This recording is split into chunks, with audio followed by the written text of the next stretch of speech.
একটা ছেলে নিজে 17টা 20টা সিম কার্ড চালায়, 20টা মেয়ের সাথে কথা বলে, তার বোন বোরখা ছাড়া যখন বাজারে যায় তার গায়ে লাগে, অন্যায় মনে হয়, অথচ এরা সালাত আদায় করে না, অন্যায় মনে হয় না। তা আমি এমন একটা তুচ্ছ বিষয় নিয়ে কথা বলতে আসছি আজকে। এই তুচ্ছ বিষয়টাকে আল্লাহ নবী বলেছে কি জানেন? মান তারাকা সালাহ ফাকাদ কাফার, যে এটা ছাড়লো সে কাফের হয়ে গেল। জি, যে দাঁড়িয়ে পেশাব করলো সে কাফের হয়নি, কিন্তু যে বোরখা ছাড়া বের হলো সেও কাফের হয়নি, যে বসে বসে টেলিভিশন দেখে সেও কাফের হয়নি, যে ক্রিকেট খেলে ফুটবল খেলে সেও কাফের হয়নি, যে বাবা মায়ের কথা শোনে না সেও কাফের হয়নি। ফাসেক, গুনাহগার হয়েছে। এবার গুনার পরিমাপ কতটুকু মাপলে ওজন করে বোঝা যাবে কোনটা চাইতে কোনটা বড়।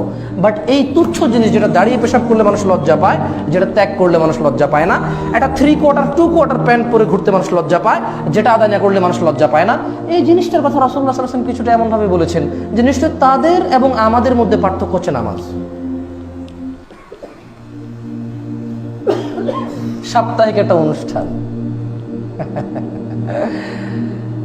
তা কয়জন আল্লাহর ভয়ে আসছে সেটাই বলা মুশকিল।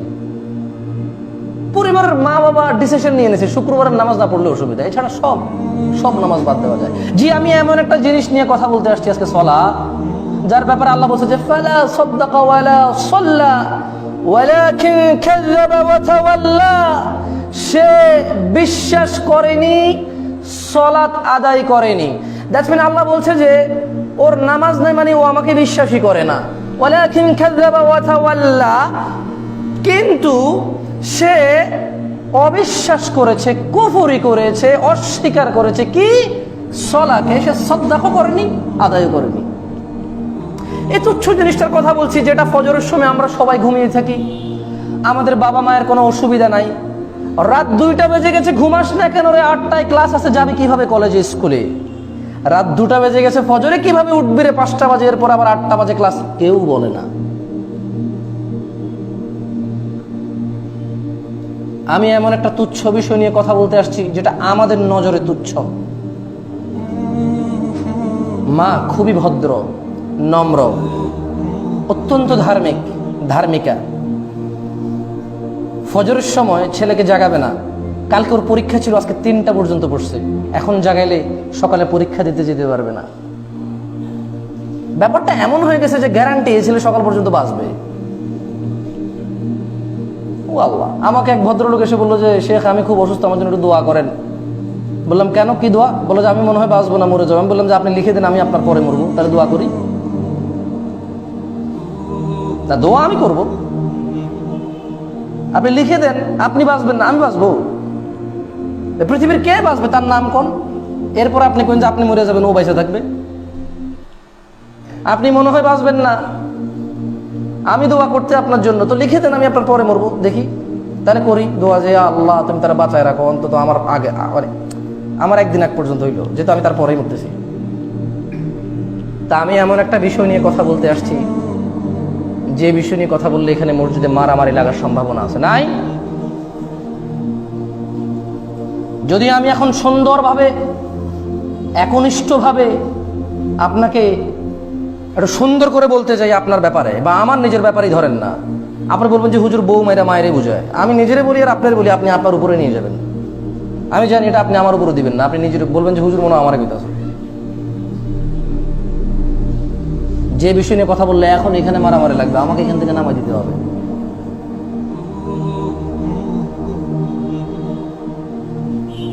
তা আমরা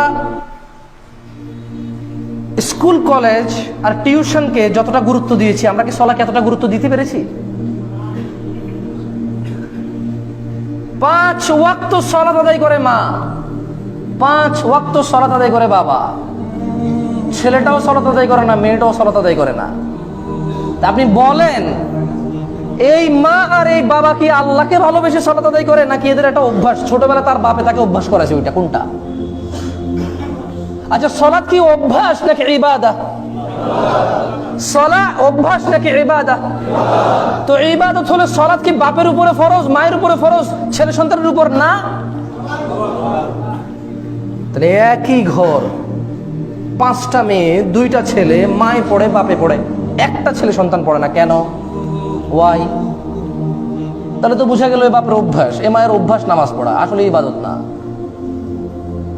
ইবাদত হলে তোর বাচ্চাদেরকে করাইতো। ওর বাচ্চা সকাল 7টায় উঠে টিউশনে যেতে পারে, বুঝি 5টায় উঠে মসজিদে যেতে পারে না? কি বলেন আপনি? এটা আমাকে বিশ্বাস করতে বলেন, আমি এটা বিশ্বাস করব? ওর বাচ্চা দিনের 1:30 থেকে 2টার ভিতরে না খাইলে অবস্থা খারাপ হয়ে যায়, রান্না বান্না রেডি হয়, সে ফুটবল খেলে, ক্রিকেট খেলে, জুয়া খেলে, ফেসবুকিং করে, আড্ডায় মেতে থাকে, কিন্তু 2টার ভিতরে ঘরে এসে খাওয়া খায়। ওর বাচ্চা 1:30 বাজে মসজিদে যেতে পারবে না, এটা আপনি আমাকে বিশ্বাস করতে বলেন? আমি এটা বিশ্বাস করতাম। মাগরিবে ওর বাচ্চা যেখানেই থাকো, তুমি মাগরিবে ফেরত আসবা, পড়তে বসবা, ওই বাচ্চা মাগরিবে আসে, পড়তে বসে, পড়ে, সন্ধ্যায় মাগরিবে মসজিদে যেতে পারবে না, তার কষ্ট হয়ে যাবে, সে যায় না। আমি অনেকবার বলছি, আপনি বলেন যে আমি আপনার কথা বিশ্বাস করতে? No, I will not believe you. আমি আপনাকে বিলিভ করবো না। আপনার বাচ্চা আপনাকে শোনে না মানে সে স্কুলে যায়, সে মাদ্রাসায় পড়তে চাইছে, আপনি বলছেন স্কুলে যেতে, সে যায়। সে চাইছিল সায়েন্সে পড়তে, আপনি বলছেন আর্টসে যেতে, সে গেছে আর্টসে। সে বলছে স্কুলে যাবে না, স্কুল কামাই করবে, আপনি বলছেন মোবাইল নিবা নাও, ফুটবল নিবা নাও, জার্সি নিবা নাও, ব্যাডমিন্টনের ব্যাট নিবা নাও, খালার বাড়ি 2 দিন বেড়াইবা যাও, হুন্ডা লাগবে নাও, কলেজে যাও। সে রেগুলার কলেজে যায়। আপনি বলছেন যে সালাত আদায় করার জন্য বলেন, ও শোনে না, আমি এটা বিশ্বাস করতে বলেন? না, I will not believe you. সে আপনার সব কথা শুনে, শুধু বুঝি নামাজ কথা শুনে না। প্রেম করে 3 বছর আপনাকে বলছে মা বিয়ে করবো, আপনি বলছেন যে না বয়স হয়নি, এখন না পরে। সে অনেক জ্বালা যন্ত্রণায় আছে, বাট বিয়ে করেনি, আপনার কথা শুনেছে। আপনি বলছেন যে নামাজে যেতে বলেন, সে শোনে না, আপনি বলতেছেন আমি আপনাকে বিলিভ করতে। আমি বিলিভ করবো? নো, আমি কেন এটা বিশ্বাস করবো? আপনার ছেলে আপনার কথা মতো বিয়ে করে, আপনি না করছেন তাই বিয়ে করেনি, আপনি না করছেন তাই দাড়ি কাটে, আপনি মসজিদে স্কুলে যেতে বলেন স্কুলে যায়, আপনি প্রাইভেটে 8টা বাজে যেতে বলেন 8টা বাজে যায়, আপনি যা বলতেছেন তা করে, চুল ছোট করে কাটতে বলেন চুল ছোট করে কাটে, ও সব কথা শুনে। বুঝি আপনি মসজিদে যেতে বললেও যায় না, এখন বুঝি ওর দোষ? এখন ওর দোষ, বাচ্চার দোষ? এখন আপনার আন্তরিকতার অভাব, এখানে আপনার আপনার আন্তরিকতার অভাব। আপনি যেভাবে মন থেকে চেয়েছেন ওই স্কুলে যাক, মাস্টার হোক, প্রিন্সিপাল হোক, ডাক্তার হোক, ইঞ্জিনিয়ার হোক, সায়েন্টিস্ট হোক, আপনি চান নিশে মুসল্লি হোক। আপনি মনে রাখবেন, বাংলাদেশে না, পৃথিবীতে সূর্য যখন উদয় হয় আর অস্ত হয়, সুবহানাল্লাহ, সালাতের টাইমগুলো এমন একটা সময় যখন কারো কোনো কাজ থাকে না। আপনি দেখেন দুপুরে বিশ্রামের সময়, ওই সময় জোহর। আসরে একটু ফ্রেশ মন মানসিকতা, ওই সময় আসর। মাগরিব শরীরটা একটু স্থিতির হয়ে আসছে, মানে এবার একটু গুটাই নিয়ে আসতে হবে, অন্ধকার নেমে আসছে পৃথিবীতে, সবাই নিজ নিজ গৃহে ঢুকতে হবে, নিজ নিজ অবস্থান গ্রহণ করতে হবে। মাগরিব, ঈশা, এখন একটু ঘুমানোর সময় হয়ে গেছে, ঘুমানোর আগের নামাজ। কিসের আগের নামাজ? ঘুমানোর আগের নামাজ। এখন সবকিছু শেষ করে ফেলতে হবে, খালাস। ফজর, ঈশার সময় 10টা বাজে ঘুমাইছেন, 11টা বাজে ঘুমাইছেন, ঘুমাইতে গেছেন 3টা বাজে ঘুম ভেঙে, স্যার ঘুমিয়ে আসতেছে না, মানে এবার আর ঘুমাবেন না, অপেক্ষা আছেন কখন সূর্য উঠবে, বাইরে যাবেন। ফজর, মানে এমন একটা ওয়াক্ত না যে ওয়াক্ত নামাজের সময়, অথচ আপনার কোনো ইম্পর্টেন্ট কিছু, এরকম কোনো সময় নামাজের সময় হয় না।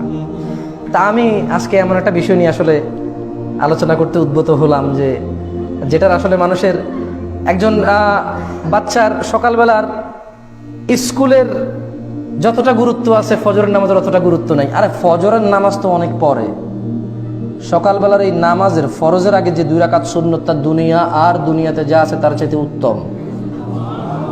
আপনি এটা গুরুত্ব দিতে পারতেছেন না। আপনার এই বাচ্চা যদি বিল গেটস হয়ে যায়, জুকারবার্গ হয়ে যায়, কয় লক্ষ বিলিয়ন ডলার কামাবে। এই পৃথিবীর যত মানুষ আছে, সব মানুষের যত সম্পদ আছে, সব মানুষের শুধু ওই সম্পদ না যে সম্পদ সে উপার্জন করছে, যে সম্পদ তার জায়গা জমি। আমি বলতে চাচ্ছি যে মানুষ এখন তার রক্ত বিক্রি করে, কিডনি বিক্রি করে, মোট কথা হলো যত কিছু সম্পদ এই পুরো পৃথিবীতে ইহুদি, নাসারা, মুসলিম আর অন্যান্য অজাতীয়, কোরআনুল কারীমে ইহুদ, নাসারা, মুসলিম এভাবেই তো আসছে নাকি, আর অন্যান্য আরো যা আছে নামে বেনামে, সকল মানুষের সকল সম্পদ যদি এক জায়গায় করা হয়, ফজরের 2 রাকাত সুন্নত শুধু তার থেকে উত্তম না, এই সমস্ত উত্তম জিনিসগুলো যেখানে রাখছে, ওই ধরেন মানুষ বলে না আমও সালাও, আমও গেল সালাও গেল, তার মানে আম আর সালা বিক্রি করে যেটা হবে ওটার চাইতে উত্তম এই 2 রাকাত সালাত। তো আপনি আপনি আপনার বাচ্চাকে উঠাননি কারণ সে স্কুল মিস করবে, এটা আপনার মনে হয়। আপনার ঘরে আগুন লাগলে উঠাতেন না, শোয়া রাখতেন? এ কেমন বাবা মা যে তার বাচ্চাকে নিজ হাতে জাহান্নামে ফেলে? এ কেমন বাবা মা যে তার বাচ্চার অনন্ত জীবন নষ্ট করে এমন একটা জীবনের পিছনে ছোটে, যে জীবন এই বাপই জানে নাকি আগে বাপ মরবে নাকি ছেলে মরবে। কত বোকা আমরা বাবারা, কত বোকা আমাদের বাবারা, কত বোকা আমাদের এই ভাইগুলো কয়দিন পরে বাবা হবে, যারা তাদের ছেলে সন্তানকে জাহান্নামে ফেলে ফেরাউন হামান কামানের অনুসারী করে।